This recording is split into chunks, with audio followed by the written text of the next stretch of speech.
keeps following them. Oh, You see little footprints all the way down the boardwalk. yeah.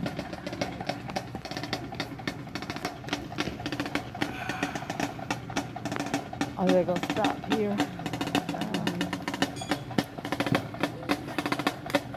And that boy, I guess he's home from college right now, but his dad has done it for years. And then I remember him because he was like 14, being the drummer, and now they have him doing the pitch.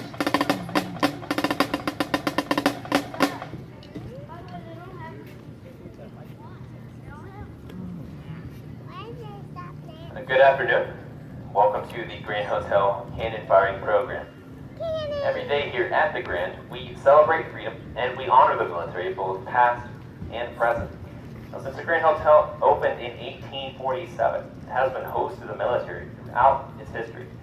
During the Civil War, shortly after it opened as a hotel, it was converted into a Confederate hospital, which had treated many of the soldiers who were injured throughout the duration of the Civil War. Many of those soldiers were shipped down the Mississippi and brought to the Gulf, eventually making their way to Mobile Bay, where they were treated here for their injuries. And across the road from here is a place called Confederate Rest Cemetery, where those who did not make it through the treatment processes of that day are now buried, and you can still go and see the original burial sites of some of those soldiers. This is also a very important location, especially towards the end of the Civil War, 1864 and on, when the Union had started sending out, they had formed a large blockade called the Anaconda Campaign, quite aptly named because it was strangling the Confederate trade lines, and it was moving west to east throughout the duration of the war. But towards the end of the Civil War, the port of Mobile Bay and another port over in Wilmington were really the only last ones, the last ports, Confederate Allied ports, that were still open.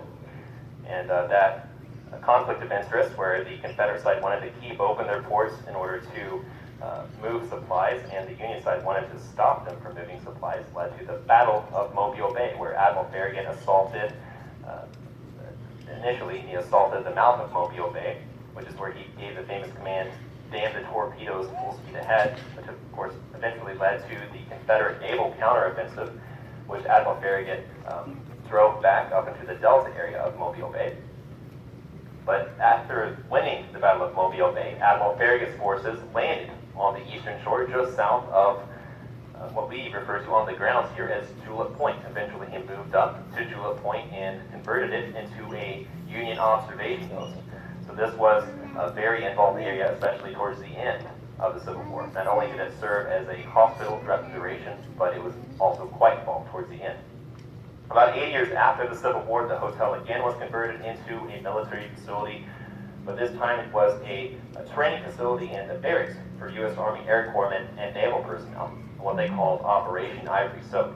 That was a top secret campaign to train those Air Corpsmen in general marine knowledge that they would need to know and use in the Pacific theater of World War II. Since it was largely an island hopping campaign, they were going to be spending a lot of time in and around the waters in the Pacific.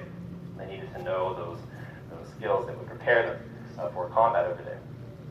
So this was their barracks, and they did most of the training on the grounds of the facility. Now, a major difference between then and now was that nowadays we have a built-up bulkhead around most of the premises, and that's to prevent tidal erosion and wave action erosion. But back then it was more beachfront, and so they were actually practicing right up here. It's sort of an interesting mental exercise to picture them doing beach assault training right up here when you're walking around our very lovely grounds. Now, the military legacy that this building has to it is one of the major reasons we do the military honoring portion of the program, which we will get to just before firing off our cannon.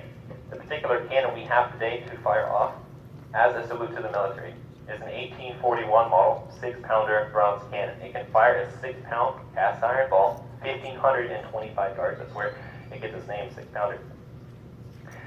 It was a formidable, effective weapon. However, they were surplus from the Mexican Wars. They were already pretty dated, even at the beginning of the Civil War. The fact that they were old and surplus made them very attractive to the Confederate side of the war between the states, since they did not have the industry capable of producing any of the newer models of cannons. And so they often relied on older, outdated models of cannons like this one. Now, it's a smoothbore cannon, meaning that it didn't have the range At 1,525 sounds like a great deal of range, but at that range it was not very accurate. It didn't have repeatable accuracy, so it was often used within about 200 yards of the opposing line of forces, using something called canister or shot, which was a loading of 250 70 caliber cast iron balls, and it was often utilized to fend off infantry or cavalry. It was very effective in that role, and it was often used to fend off infantry and cavalry. I'm going to go ahead and walk you through the loading process for this cannon.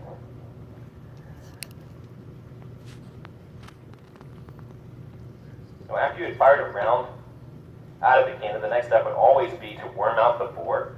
That's to remove any large obstructions that could cause a potential misfire. After doing that, if you hadn't done so the day before, at the end of the fire, we always go through the full cleaning process, and if you stick around, you'll see that. But you would wet sponge the bore of the cannon, and that would be to douse any sparks from the last round you had fired. After doing that, you would then want to dry it out using the other sponge on the other side of the cannon, and that would ready it for the powder charge. To be able to do that, it might saturate the powder charge, and it would fail to take the spark. In modern reenacting events, for added safety, we use the aluminum foil to cover the charge. Of course, they didn't have access to this. And the Civil War, they would have used a cotton or a linen bag. This is also a very reduced charge. It's only a half pound as opposed to the pound and a quarter they would have traditionally used in this gun. There is no projectile on here either, so there will not be a splash out in Mobile Bay. Now this glove is to protect my hand from any powder burns or splinters in the case of a premature ignition or misfire.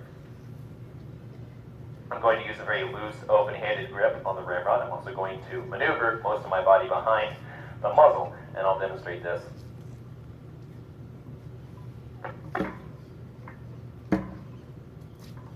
Now you can imagine in that moment, it is the most dangerous moment when loading a cannon, because usually you would have a bed of sparks. If you would have any sparks, it would be at the very rearmost portion of the cannon, that's the breech area.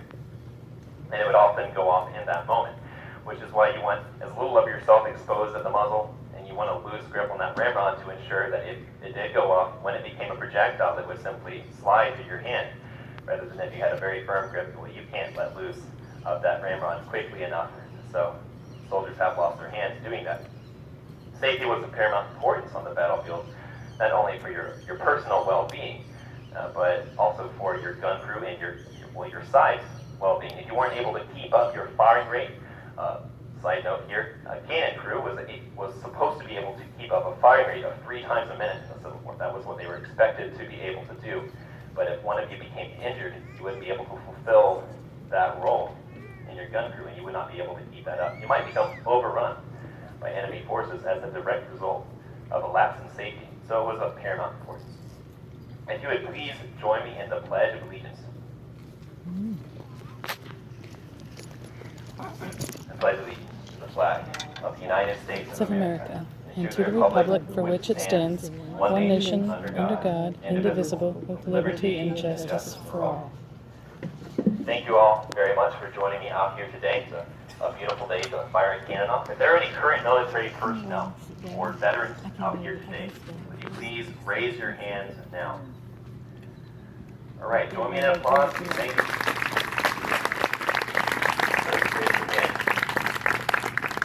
Now, really, that is what this program is about. It's wonderful to see several of you raise your hands. That's what this program is about. It's about bringing you out here and allowing us civilians really the privilege to honor you. If it wasn't for people like you having fought for our freedoms throughout this country's history, we wouldn't have the freedoms we enjoy every day as American citizens and so often, unfortunately, take for granted. It's very important to acknowledge that and to honor those who have made sacrifices. It's also very important for us to acknowledge and honor those who are currently serving their country in such a way. If it wasn't for them continuing to do so, ready to do so in the future, we wouldn't have the continued ability to ensure those freedoms for future generations. Really, that is what this program is about. So please join me in another applause for those who came out here.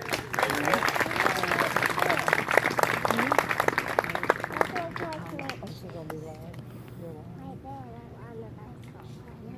Now the next step in readying the cannon to fire is to prick a hole in the powder charge using this tool called the gimlet. It's designed to go down the vent into that secondary charge is simply a piece of bent brass wire.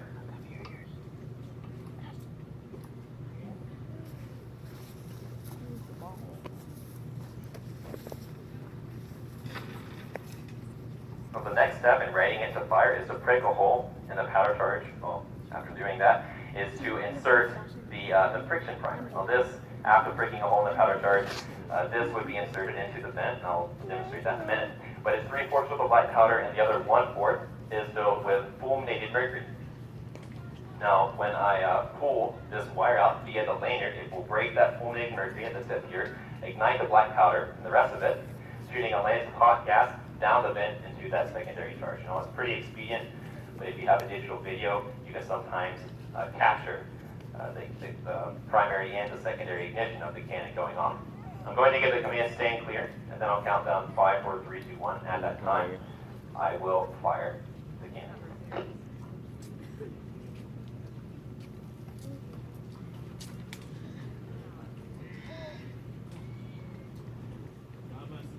Stand clear. 5, 4, 3, 2, 1. Fire! Woo!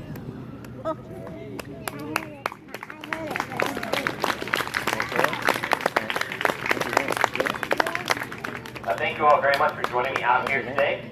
I'll be inside the lobby later to answer any questions that you might have about the program.